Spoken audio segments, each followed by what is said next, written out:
All right, UPSC aspirants, welcome. Let's get straight into a rapid-fire revision of the Class 9 Economics NCERT. We're going to move fast, covering the core concepts you absolutely need to have locked down for your prep. Ready? Let's do it. So, let's start our journey in a small, hypothetical village called Palampur. I want you to think of this village as a mini economy. By understanding how it works, we can get a handle on the fundamental building blocks of any economy, big or small. Okay, first things first. To produce anything, and I mean anything, from a bag of chips to a satellite, you need 4 key ingredients. In economics, we call these the factors of production. They're the absolute basics. So here they are, the big 4. You've got land, which is pretty much all natural resources. Then there's labor. That's the human effort, both physical and mental. Third is physical capital, so all the man-made stuff like tools and machines. And finally, the one that's super crucial for your exams, human capital. This is the secret sauce, the knowledge and skill to bring the other 3 together and create something valuable. Now let's zoom in on physical capital, because there's a really important distinction here. On one side, you have fixed capital.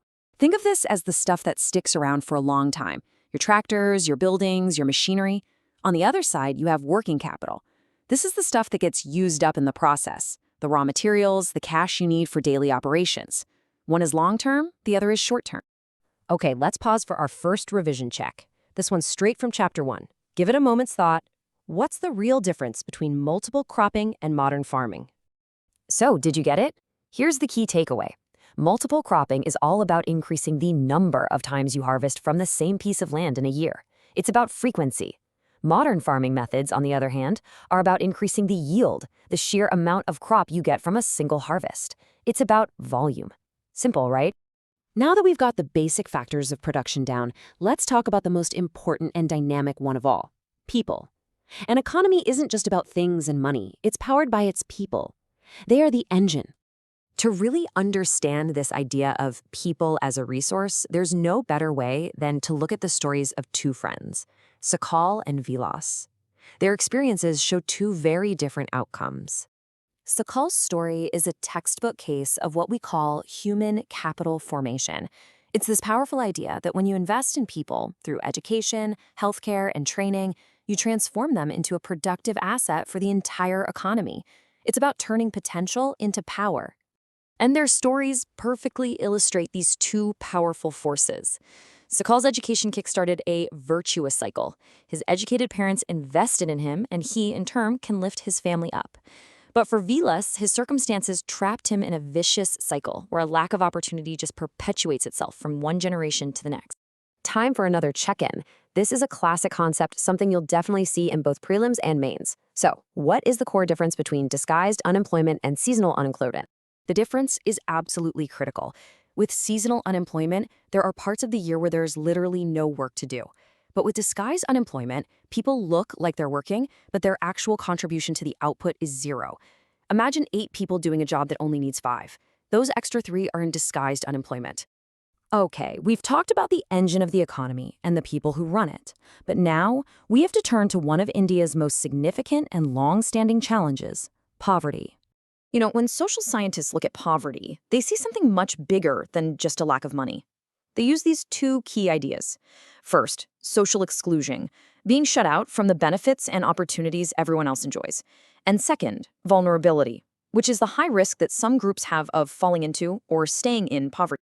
So how do we put a number on it? India uses what's called a poverty line. Now keep in mind this data is from 2011-12, but back then, for rural India, that line was drawn at 816 rupees per person per month. And for urban areas, as you'd probably guess, the number was a bit higher, 1,000 rupees. This just accounts for the higher cost of living you'd find in a city. Let's hit pause one more time for a revision check. What are the deep-rooted causes behind this enormous challenge of poverty in India? What does the book tell us? Yeah, as you can see, there's no single, simple answer. The causes are complex and intertwined. They go all the way from historical issues, like how land has been distributed, to social pressures that can force families into a spiral of debt.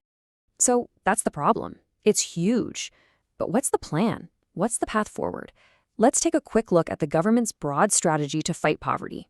The strategy really boils down to 2 main ideas. The first is to grow the whole economy, the old "a rising tide lifts all boats" argument. The second is to run specific, targeted programs that give direct help to those who need it most. And here are some of those key programs mentioned in the book. It's really interesting to see how each one tries to tackle a different piece of the puzzle.